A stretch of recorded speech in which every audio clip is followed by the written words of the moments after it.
কাফি নামে একজন content creator, সে বেশ কিছুদিন যাবৎ আলোচিত, সমালোচিত। সে একটা বই বের করেছে 2018 সালে, এবং সেই বইটা রিসেন্টলি খুব হিট করেছে। এবং সে তার পেজে বলছে যে 2টা করে ফুল আনার জন্য, এবং যে আনবে তাকে সে আরো ফুল দিয়ে তাকে বরণ করে নেবে, এই ধরনের কিছু বলছে, এবং বইমেলাতে খুব আলোড়ন সৃষ্টি করেছে। সে শুধু এই কাজটাই করেনি, মেয়েদের সাথে যেভাবে আলিঙ্গন করেছে এবং যেভাবে ধরে ধরে ছবি তুলছে এবং নানা ধরনের নষ্টামি করছে, নোংরামি করছে, এতে করে সাধারণ জনগণ একটু বিব্রত। বইমেলাতে অনেক আলোড়ন সৃষ্টি করেছে এবং অনেক দর্শক গিয়েছে এবং তার সাথে সেলফি তুলেছে। অনেক ছেলে মেয়ে, অসংখ্য ছেলে মেয়ে তার সাথে দেখা করতে গিয়েছে এবং সেলফি তুলেছে, এবং বই কেনার থেকে বেশিরভাগ সময় আমরা দেখলাম যে তার সাথে সেলফিটাই বেশি তুলেছে। এখন এইটা নিয়ে নানা ধরনের সমস্যা হচ্ছে, মানুষ নানা ধরনের কথা বলছে। রিসেন্টলি দেখলাম যে একটা নিউজ হলো, এবং আমরা একটা ভিডিও ফুটেজও দেখলাম যে কাফির যে গ্রামের বাড়িটাকে পুড়িয়ে দেওয়া হয়েছে এবং সেটা ছাই হয়ে গেছে টোটালি। এবং খুবই খারাপ লাগলো এই জিনিসটা। সে যদি কোনো দোষ করে থাকে, তার আইন আছে, প্রশাসন আছে, তার বিচার হবে। সে যদি নোংরামি করে থাকে, সেটারও বিচার হবে। কিন্তু এভাবে যারাই তার বাড়ি ঘর পুড়িয়ে দিল, এটা কি আসলে ঠিক হলো? সে তো এমন কোনো অপরাধ করেনি যে এই জন্য তার বাড়ি ঘর পুড়িয়ে দিবে।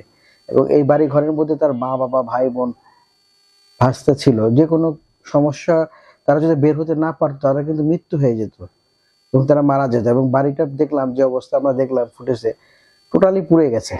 এবং সে একটা আলটিমেটাম দিয়েছে 7 দিনের।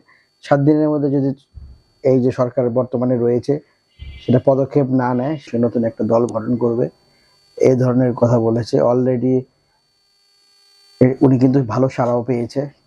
যারা ছাত্র আন্দোলনের সাথে জড়িত ছিল, ছাত্ররা সব তার সাথে জড়ো হয়েছে এবং তার পক্ষে কাজ করছে। এবং দেশের আইন শৃঙ্খলাও তাকে কথা দিয়েছে খুব তাড়াতাড়ি তদন্ত করে যারা এই কাজটা করেছে তাদের ধরার জন্য তারা চেষ্টা করছে। জুলাই আন্দোলনের সময় সে কিন্তু অনেক কাজ করেছে এবং সে প্রথম সারিতে ছিল। এখন আপনারা অনেকেই বলছেন যে এই যে আগুনটা দিয়েছে, এটা কাফি দিয়ে মানুষের কাছ থেকে সিম্প্যাথি পাওয়ার জন্য এটা ট্রাই করছে।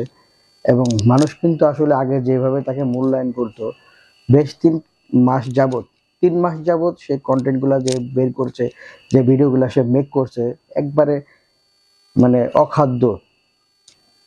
আপনারাই বলছেন তাকে কিন্তু আগের মতো মানুষ মূল্যায়ন করছে না। মূল্যায়ন করছে না বলেই কাফি বলে নিজেই তার বাড়ি ঘর পুড়িয়ে দিয়েছে জনগণের সিম্প্যাথি পাওয়ার জন্য। এটা আপনারা বলছেন, আসলে এটা কতটুকু সত্য এটা আমরা আপনাদের মাধ্যমে জানতে চাই। আসলে কাফি কি নিজেই বাড়িটা পুড়িয়ে আরেকজনের নাম দিচ্ছে যে এটা আরেকজন করেছে, এবং যারা করেছে আপনারা ইঙ্গিত দিচ্ছে, আপনারা তো বুঝতে পারছেন কাদের কথা বলছে। এটা কতটুকু সত্য হতে পারে দর্শক অবশ্যই কমেন্টের মাধ্যমে জানাবেন।